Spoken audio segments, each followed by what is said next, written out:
Bonjour, bienvenue à la rédaction d'Aliency pour cette nouvelle AI Mission, notre émission mensuelle dédiée à l'intelligence artificielle que nous faisons en partenariat avec le Hub France IA.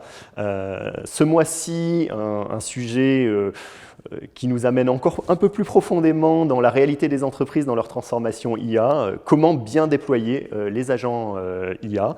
Donc on va s'intéresser à cette fameuse AI agentic AI, qui a été un mot à la mode en 2025 et qui sera également très fortement sollicité, je pense, par les directions des utilisateurs, mais aussi les directions marketing du côté des offreurs et des éditeurs de logiciels, notamment pour l'année 2026. Avec moi pour en parler, mes deux invités, Pauline Delavalade, Head of Research chez AI Builders. Bonjour Pauline.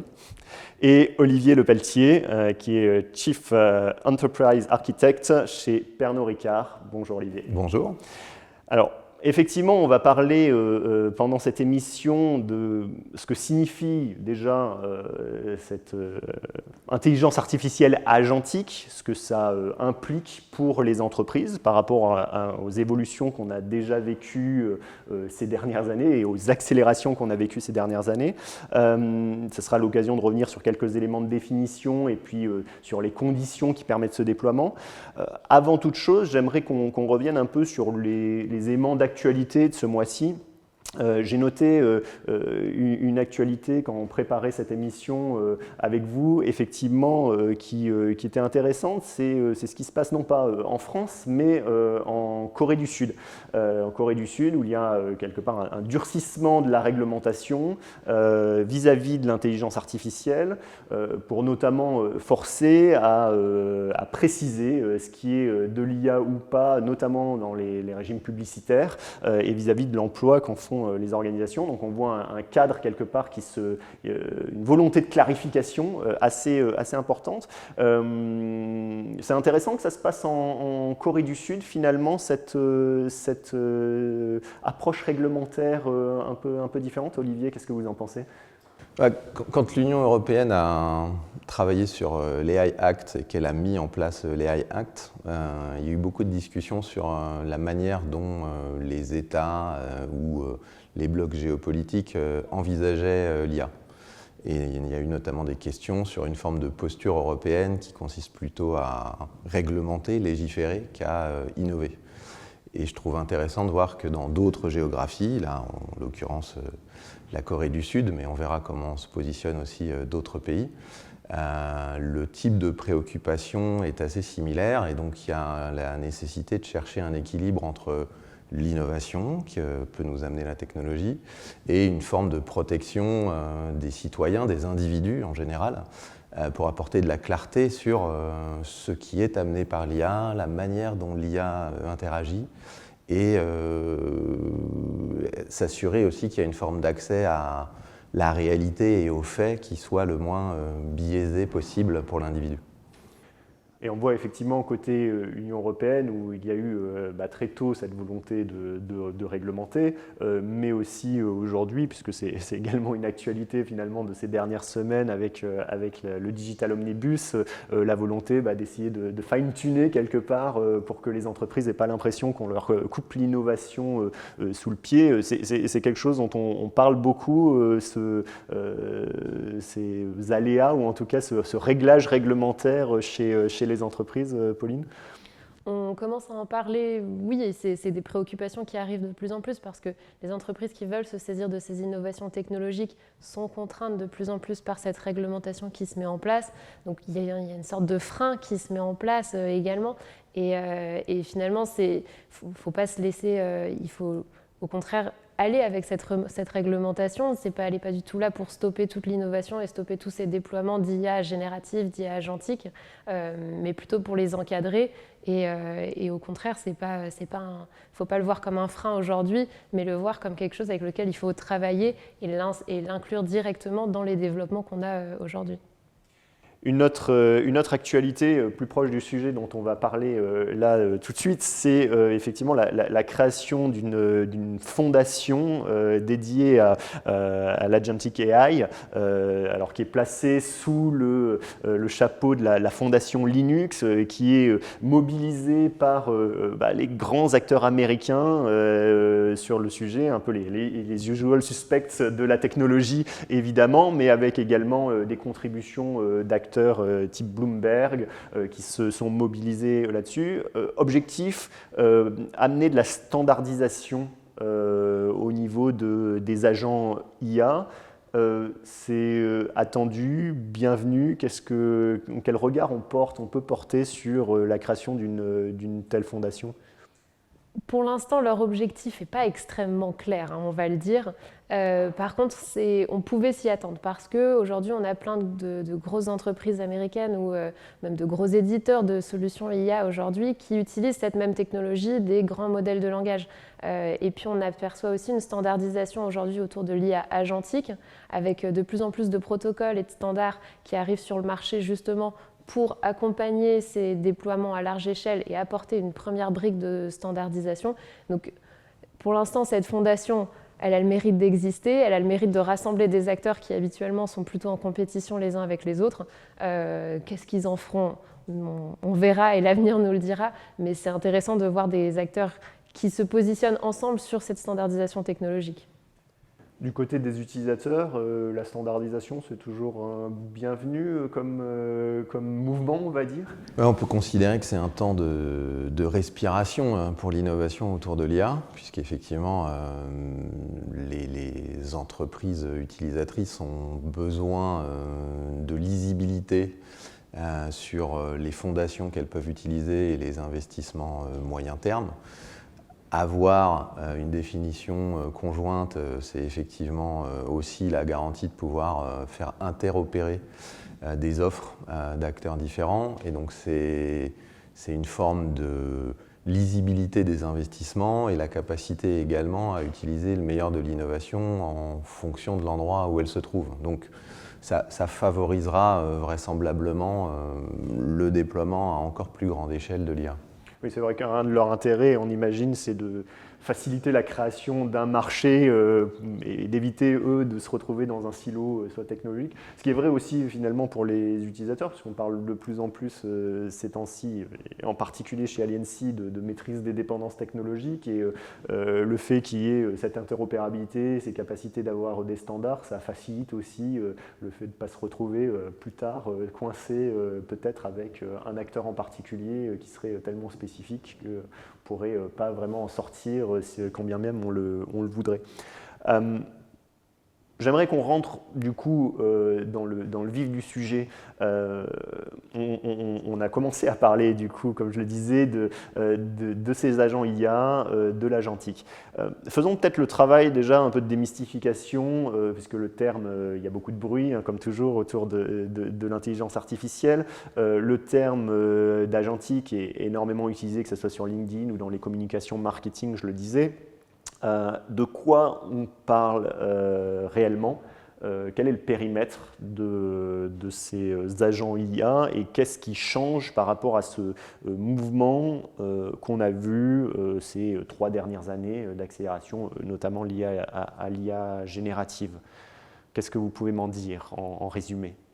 En résumé, alors quand on va parler d'IA agentique aujourd'hui, on va parler donc de ces LLM, donc de ces grands modèles de langage qui permettent de générer du texte, de comprendre du texte et qui permettent aujourd'hui de s'insérer vraiment dans des postes d'entreprise parce qu'ils ont cette capacité justement d'interconnexion avec des outils externes. Et donc on va avoir effectivement cette IA générative qui peut comprendre ce qu'un utilisateur dit, ce qu'un utilisateur souhaite réaliser, qui peut ensuite comprendre comment cette tâche va être réalisée et la réaliser puisque justement on a cette interconnexion avec des outils. Alors ça c'est la définition un petit peu standard qu'on va pouvoir avoir dans la littérature scientifique et dès qu'on on découle un petit peu tout le marketing qu'on peut voir sur plein de solutions aujourd'hui sur le marché.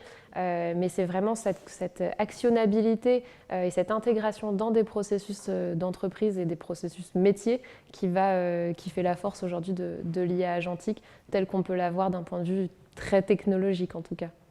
Du côté des utilisateurs, la question de l'agent, finalement, comment on se la pose, quelle définition vous en faites?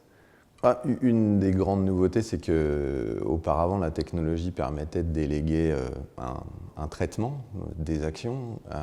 Maintenant, elle permet de déléguer un résultat. Et donc, elle permet de confier une décision et, en conséquence de cette décision, les actions attendues dans différents systèmes, votre ERP, votre CRM ou un autre système transactionnel. Et donc, ça change un peu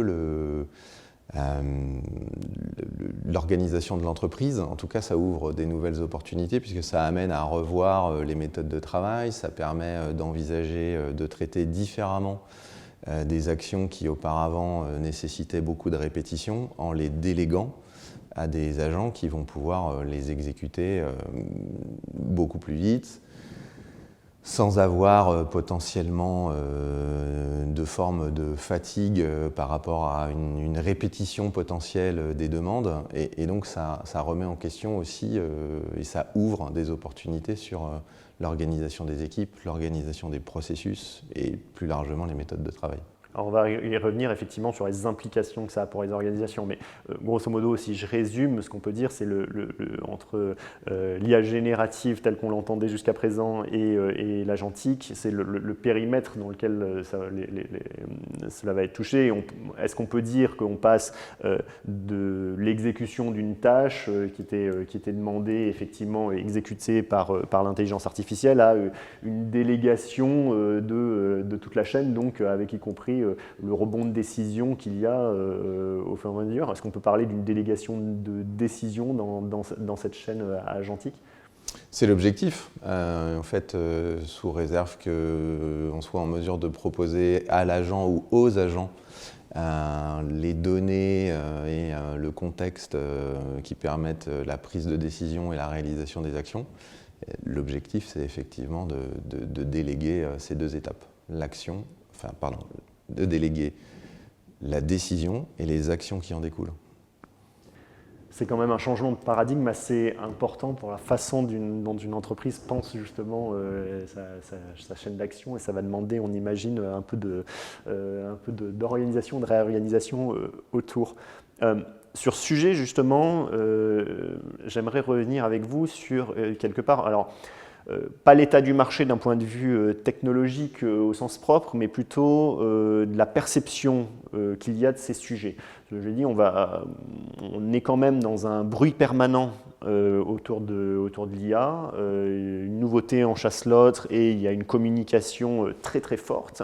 Je m'interroge sur la maturité de part et d'autre, quelque part entre les offreurs de technologie qui poussent pour des bonnes ou des mauvaises raisons, mais qui sont très clairement au front sur ces sujets-là, et effectivement les entreprises ou organisations publiques utilisatrices à terme, qui, elles, doivent digérer l'innovation, la nouveauté, l'intégrer effectivement dans des processus. Et on a l'impression que ce n'est pas forcément le même tempo, quelque part, qui se joue, comme souvent avec l'innovation, mais que là, c'est particulièrement visible.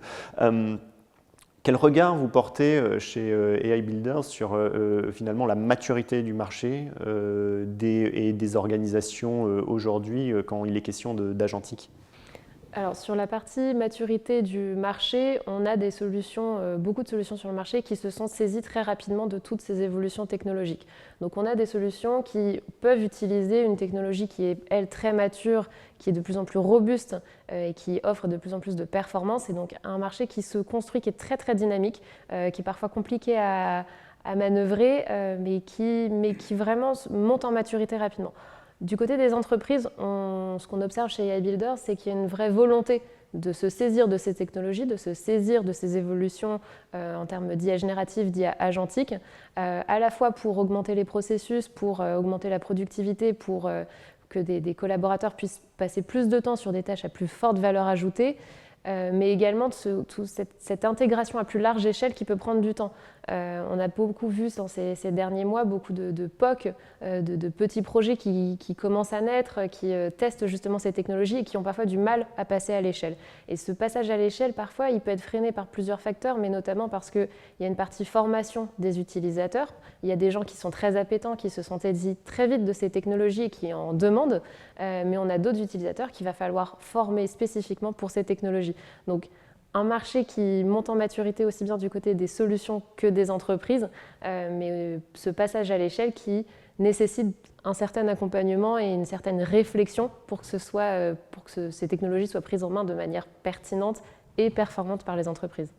Alors, AI Builders édite, je crois, un AI Decision Matrix qui est finalement votre cadre d'analyse justement du marché. Est-ce que vous pouvez nous en dire plus sur le périmètre que vous observez avec cet outil et les conclusions que vous en tirez?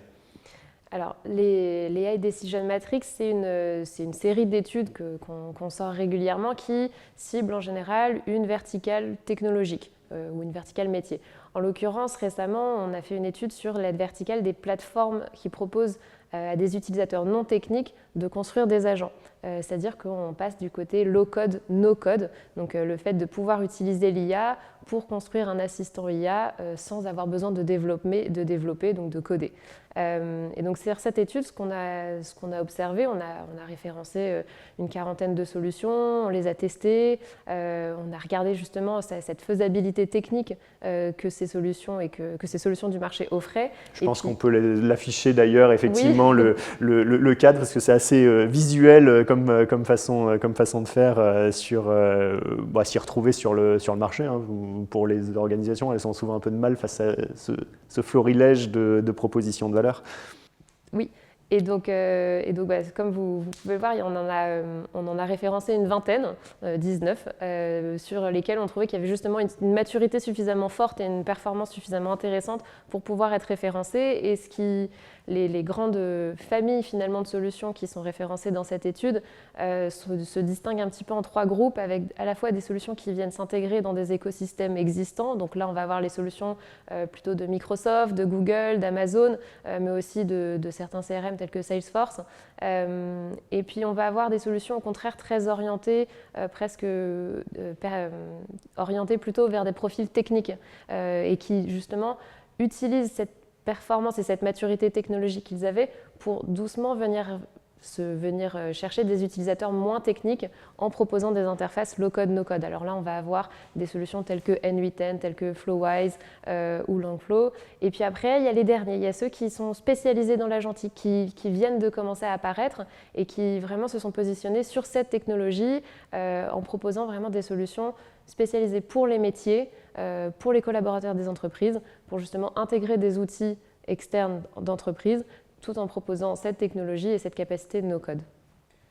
Olivier, chez Pernod Ricard, comment vous regardez finalement le marché et la posture quelque part des offreurs de technologie quand il est question d'agentique? Est-ce que vous êtes assaillis de propositions toutes plus alléchantes les unes que les autres? Est-ce que vous voyez une façon, au contraire, un peu de jouer sur le flou artistique parfois autour de ces terminologies? Comment ça se passe vu de votre fenêtre? Je pense que toutes les entreprises ont compris l'opportunité. Et comme Pauline l'évoquait, en fait, c'est le temps de la technologie comparé au temps de l'humain. Et donc, le temps de l'entreprise utilisatrice, c'est plus le temps de l'humain que le cycle trimestriel ou mensuel de l'innovation. Et donc, ça nécessite d'embarquer les équipes, de former, de revisiter les méthodes de travail et d'explorer. Et d'explorer d'autant plus que, effectivement, c'est un marché qui compte beaucoup d'acteurs, sur lequel il y a énormément d'effervescence. Et donc, je pense que l'histoire a montré qu'il y aura des sorties de route, comme sur toutes les évolutions technologiques. Donc, il faut être en capacité de s'adapter, de pivoter rapidement et avoir ce type d'outils en fait, comme cette matrice de décision.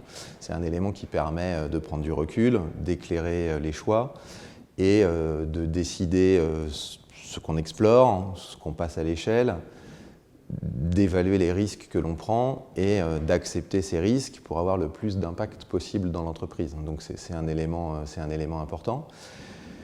Et par ailleurs, dans une entreprise utilisatrice, il faut également avoir les fondamentaux qui permettent l'accélération autour de l'IA ou de l'Agentic AI. En l'occurrence, on va retrouver les mêmes sujets autour de la qualité des données.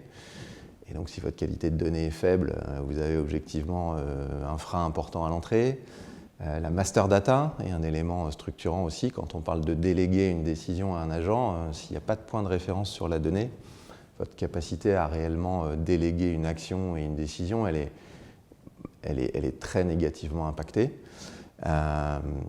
Et pour pouvoir déléguer quelque chose, il faut savoir que ça existe. Et donc il faut avoir une cartographie des processus et il faut être capable en fait, de modéliser dans les solutions et au sein des agents la manière dont ces processus sont supposés s'exécuter et se coordonner. Et aujourd'hui, toutes les entreprises n'ont pas nécessairement ces prérequis ou cette capacité à embarquer très vite les équipes. On voit d'ailleurs qu'il y a un certain nombre d'acteurs qui ont annoncé une restructuration très importante de leurs équipes.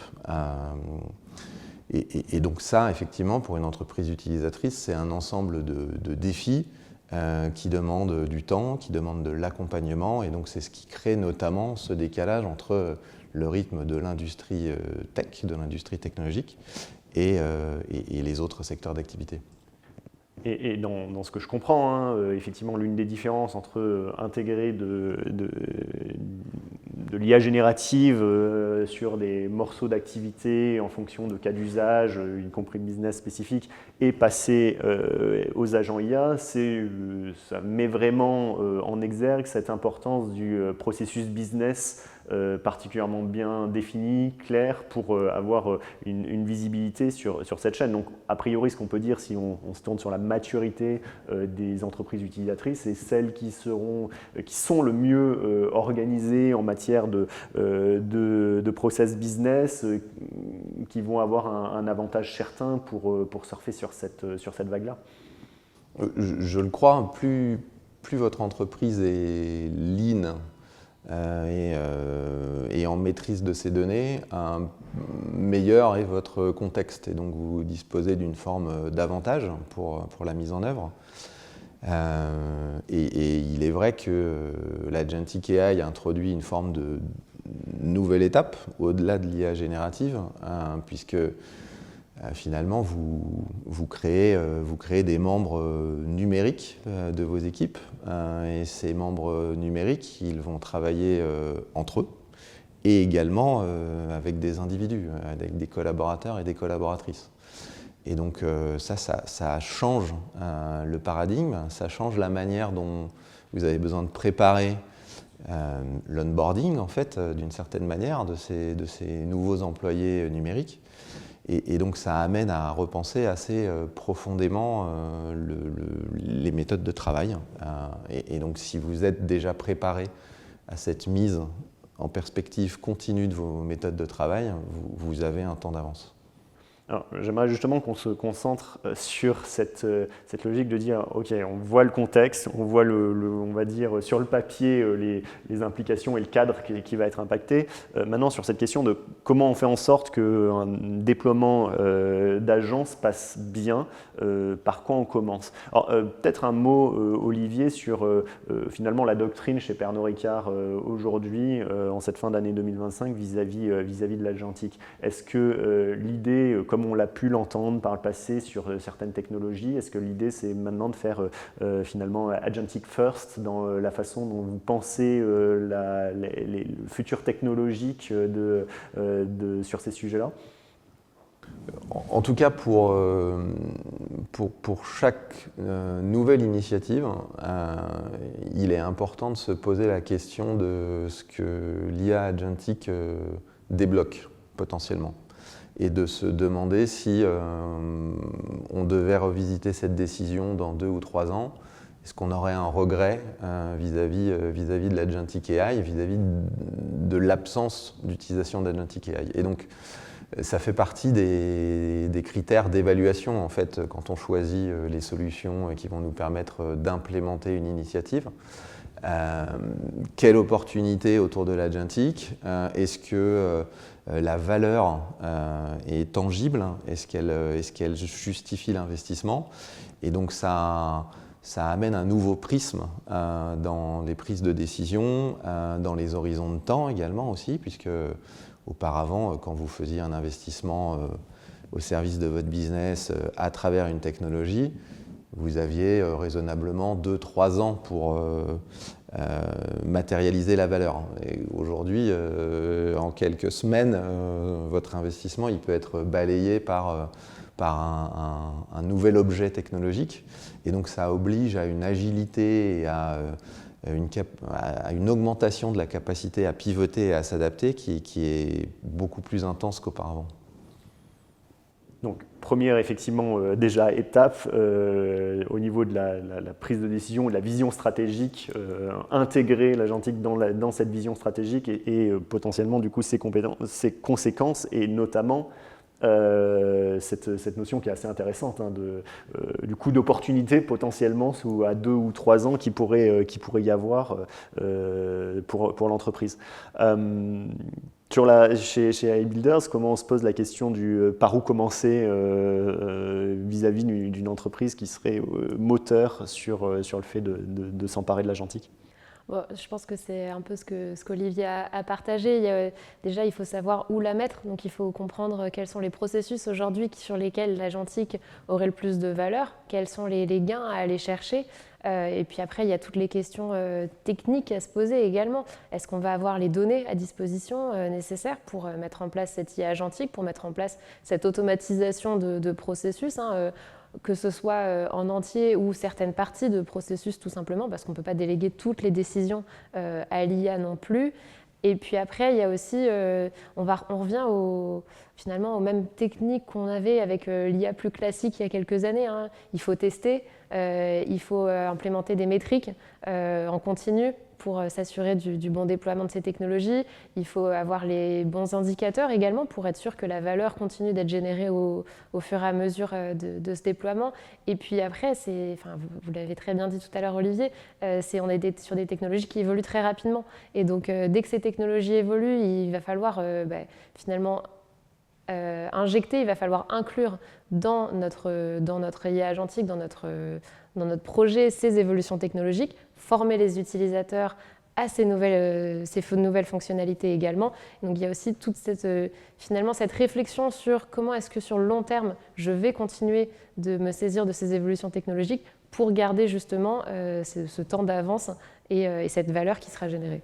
Alors, effectivement, ça c'est finalement la formalisation de l'amélioration continue qui est nécessaire et qu'il faut bien avoir en tête pour ce type de technologie. Ce que j'entends, c'est de se dire, c'est pas si différent sur les points d'attention déjà à avoir, on va dire, les grands basiques de ce que vous faites déjà peut-être autour de vos projets d'IA générative, sur cette sélection quelque part des processus qui se prêtent à l'agentique. Est-ce qu'il y a des typologies ou effectivement des processus qui vont de soi ou qui sont a priori les bons candidats de manière un peu transverse, au-delà de la sectorisation des entreprises ou de leur verticale métier, qui s'imposent dans la réflexion? Alors, il va falloir presque faire des sortes de vie ma vie avec certains métiers, avec certains collaborateurs, parce que pour comprendre justement si un processus, si un cas d'usage est réalisable avec de l'IA agentique, il y a plusieurs facteurs à prendre en compte. Et un agent IA pourra traiter un certain nombre d'outils et une certaine quantité, une certaine typologie de données. Et puis, il faut qu'on puisse comprendre comment intégrer le raisonnement métier dans cette application d'IA agentique. Donc finalement, c'est en venant regarder un petit peu plus précisément comment est-ce que chacune des tâches s'enchaîne dans un processus métier, quelles sont les typologies d'outils et de données qui sont intégrées et qui sont appelées à chaque étape, qui vont nous permettre derrière de donner un score, une éligibilité à cette automatisation agentique. Donc c'est une série d'étapes, c'est assez procédurier, mais c'est ce qui permet justement de se rendre compte de finalement, est-ce que je vais pouvoir déployer mon agent IA sur cette tâche ? Chez Pernod Ricard, cette sélection des processus qui se prêtent bien à l'agent, c'est un travail que vous menez actuellement pour voir justement où est-ce que aller dans cette optique agentique est le plus intéressant. Comment ça se passe, ce côté un peu tactique aussi de la… C'est un travail qui se fait évidemment conjointement avec les équipes métiers, les fonctions et les équipes tech. Et on retrouve effectivement un certain nombre de réflexes que les entreprises ont déjà l'habitude d'utiliser sur d'autres technologies. Et donc, il y a l'évaluation de la chaîne de valeur. D'un secteur d'activité à l'autre, les entreprises sont différentes, mais sur les fonctions dites support, comme les ressources humaines, la finance, il y a par construction des terrains de jeu assez naturels, puisque ce sont des activités qui sont assez structurées, voire normées dans le cas de la finance. Et donc il y a un contexte favorable. Et pour d'autres types d'activités, effectivement, on est dans une dynamique de co-construction et de projection en se mettant en situation par rapport à des rôles dans l'organisation. Et donc ce qu'on va être amené à proposer ou capable de proposer à des équipes commerciales, à des équipes marketing ou à des équipes de manufacturing va être très différent. Mais la démarche est la même. La manière d'aller analyser les opportunités, capturer les opportunités, les explorer, démontrer la valeur, passer à l'échelle, ce sont des éléments qui sont fédérés dans une méthode et qui permettent effectivement de gagner du temps et aussi de guider les équipes métiers et les fonctions, puisque je pense que comme dans beaucoup d'entreprises, les attentes vis-à-vis de l'AI de manière générale sont extrêmement élevées. Et parfois, il peut y avoir un peu de déception entre ce que la technologie est capable de réaliser aujourd'hui et ce que chacun en a compris ou espéré. Et donc il y a aussi un rôle des fonctions tech, des DSI de manière générale, pédagogique, d'accompagnement et de focalisation, encore une fois, sur la valeur pour pouvoir discerner l'endroit où il est opportun de mettre l'énergie. L'énergie et l'investissement de l'entreprise. Parce que ce qui semble probable, c'est qu'il y a peu d'entreprises qui auront l'opportunité de faire feu de tout bois et d'être sur tous les fronts. Et donc la sélectivité est aussi un élément important. Il y a un point que j'ai noté dans ce que vous avez dit dans une réponse précédente, c'est cette idée que l'agent IA ou les agents IA vont quelque part ou doivent être pensés aussi presque comme un collaborateur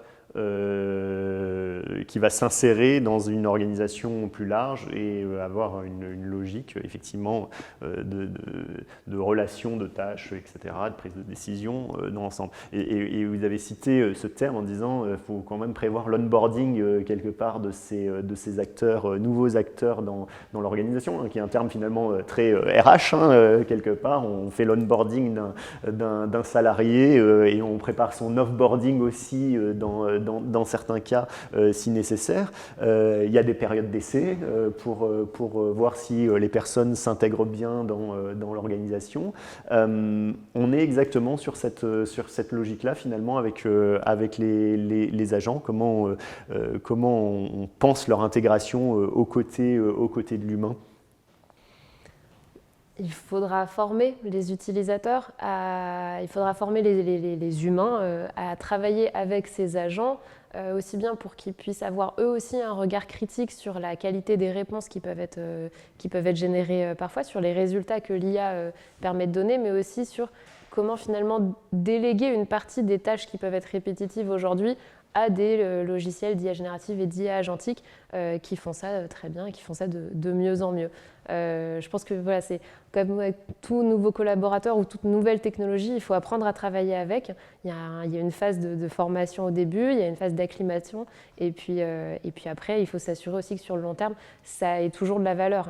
On ne peut pas juste lâcher une technologie, j'ai envie de dire, dans la nature et se dire qu'elle va survivre très bien toute seule. Il faut aussi s'assurer que ça va continuer de générer de la valeur et que ça va continuer d'être intéressant pour le collaborateur à côté également.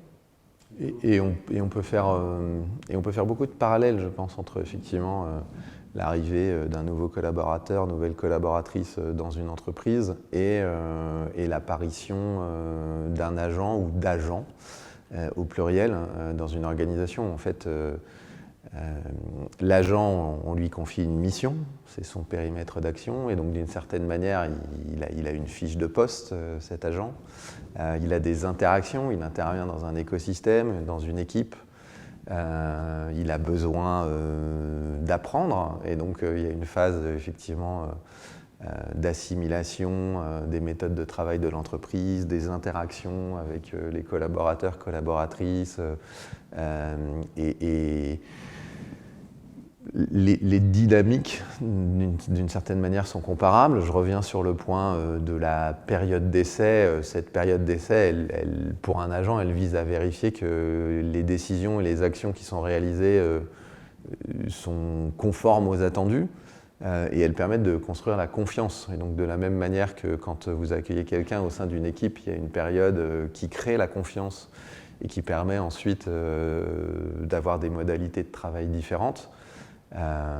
Vous avez la même phase avec des agents. On a besoin de créer la confiance. Il faut que l'individu soit suffisamment à l'aise avec la technologie pour pleinement l'utiliser et pour comprendre qu'elle n'est pas structurellement une menace, mais qu'elle vient en appui et qu'elle vient en repositionnement des tâches au sein de l'organisation, pour être certain qu'on crée le plus d'efficacité possible. Pour vous, quel est le principal piège ou obstacle qu'il y aurait pour une entreprise qui déploie des agents IA? Est-ce qu'il y a un écueil principal qu'il faut absolument éviter dans votre vision?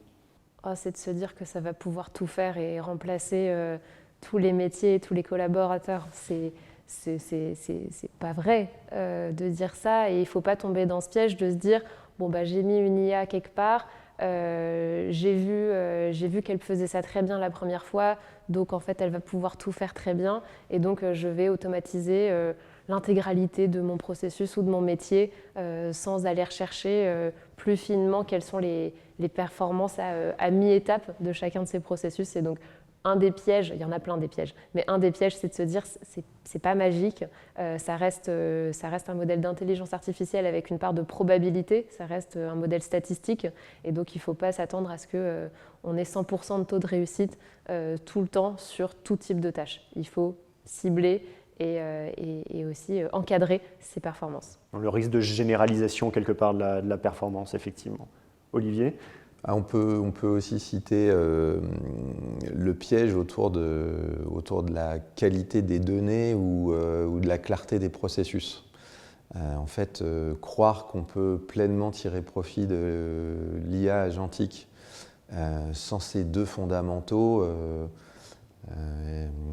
est un piège dangereux, puisqu'en fait, l'IA agentique vous donne la capacité d'industrialiser le chaos d'une certaine manière. Si votre point de départ est chaotique, industrialiser le chaos continuera à produire de mauvais résultats, mais produira ces mauvais résultats à la vitesse d'un modèle d'intelligence artificielle. Et donc vous démultipliez votre problème au lieu de réussir à l'atténuer ou à le corriger.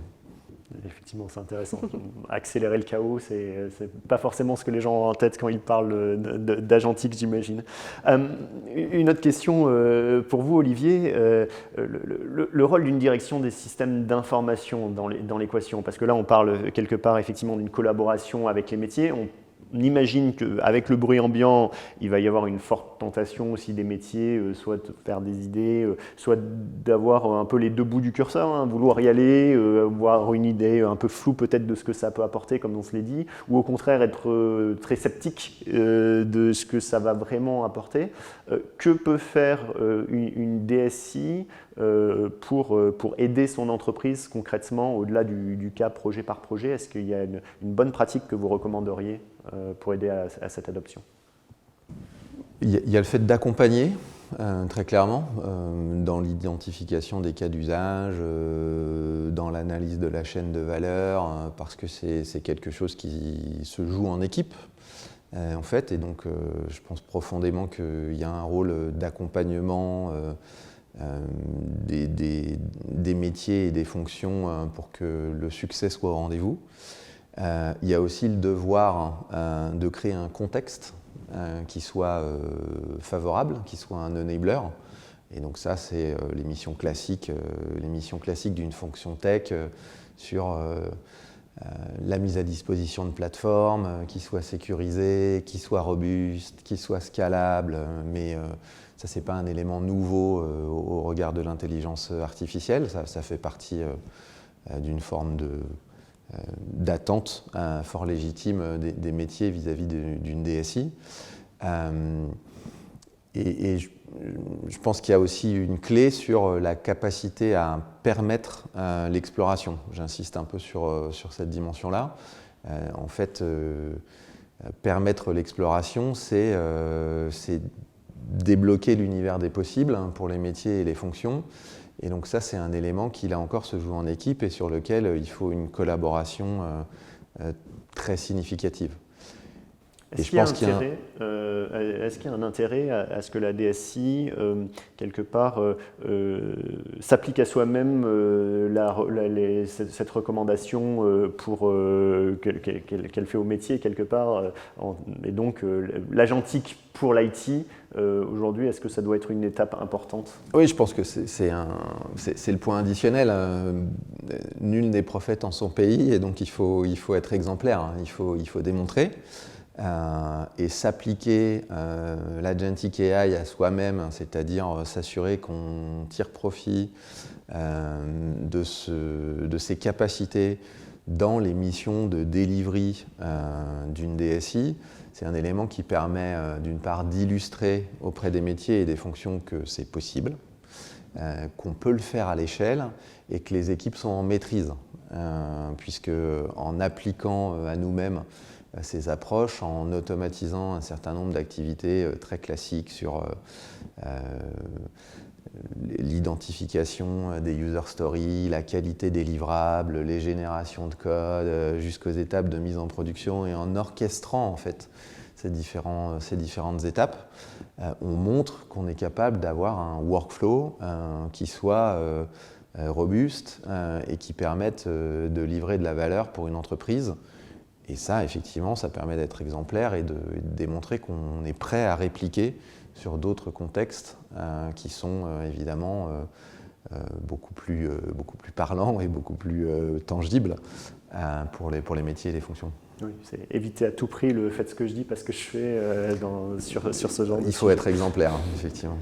On approche de la fin de cette émission. Alors traditionnellement, effectivement, je demande à ce qu'on nous recommande des ouvrages dans cette jungle actuelle de la production littéraire au sens large sur l'intelligence artificielle. Je m'appuie toujours sur mes invités pour qu'on puisse s'y repérer et avoir quelques conseils de qu'est-ce qu'il est intéressant de lire. Vous m'avez chacun amené un ouvrage très différent. On a, Pauline, vous m'avez apporté le guide pratique de l'intelligence artificielle dans l'entreprise, après ChatGPT, créer de la valeur, augmenter la performance, donc de Stéphane Roder avec une préface de Luc Julia aux éditions Erol. Alors, qu'est-ce qui est intéressant dans ce, quelque part, manuel par rapport aux autres manuels qui sortent aujourd'hui sur le marché? Alors, ce manuel, il a été publié il y a 2 ans, donc on pourrait se dire, est-ce que c'est encore à jour? Ce qui est intéressant, c'est que dans ce livre, ça permet de revenir un petit peu aux bases de qu'est-ce qu'un agent IA, qu'est-ce que l'IA générative et comment est-ce que cela peut s'appliquer concrètement dans l'entreprise. Et je trouve qu'aujourd'hui, c'est intéressant d'avoir alors c'est des petites définitions, voilà, c'est pas forcément très, très compliqué, trop verbeux non plus. Et puis surtout, on n'a pas toute cette couche marketing qu'on peut voir chez d'autres éditeurs qui eux-mêmes publient des manuels, des guides d'utilisation de leurs produits. Voilà, donc c'est un livre qui a 2 ans, on pourrait se dire l'IA générative a tellement changé en 2 ans que c'est plus pertinent, mais je trouve que justement ça permet de revenir aux bases et de finalement comprendre sur quoi aujourd'hui les technologies se basent et comment les entreprises s'en saisissent et se transforment grâce à ces technologies. Ok, et effectivement, puisque c'est basique, ou en tout cas cette clarté de sur quoi se concentrer, on précise donc effectivement que Stéphane Horner a fondé en 2018 AI Builders, et donc c'est aussi représentatif quelque part de la vision de l'entreprise et de votre approche sur le sujet. Je note Luc Julia, donc bien connu, Chief Scientific Officer chez Renault, co-créateur de Siri, quand il a préfacé l'ouvrage, qui dit que effectivement c'est sans doute le meilleur témoin de ce que l'IA peut apporter aux entreprises, qu'elles soient petites ou grandes d'ailleurs, d'où l'intérêt d'avoir un peu ces bases pratiques. On est sur un tout autre style avec l'ouvrage que vous m'avez apporté, Olivier, donc, qui est la forêt sombre, donc un roman de Liu Xinqin, donc auteur chinois, je pense, si je ne m'abuse. Et c'est de la science-fiction, on peut dire ça comme ça, comme roman? Tout à fait. Liu Xinqin, c'est un auteur de science-fiction chinois qui est l'auteur notamment du Problème à 3 corps, qui est un roman qui a été popularisé par Netflix, en tout cas dans les pays occidentaux, quand il a été porté en série. Et en fait, ce tome explore une idée, ce concept de forêt sombre autour de l'intelligence.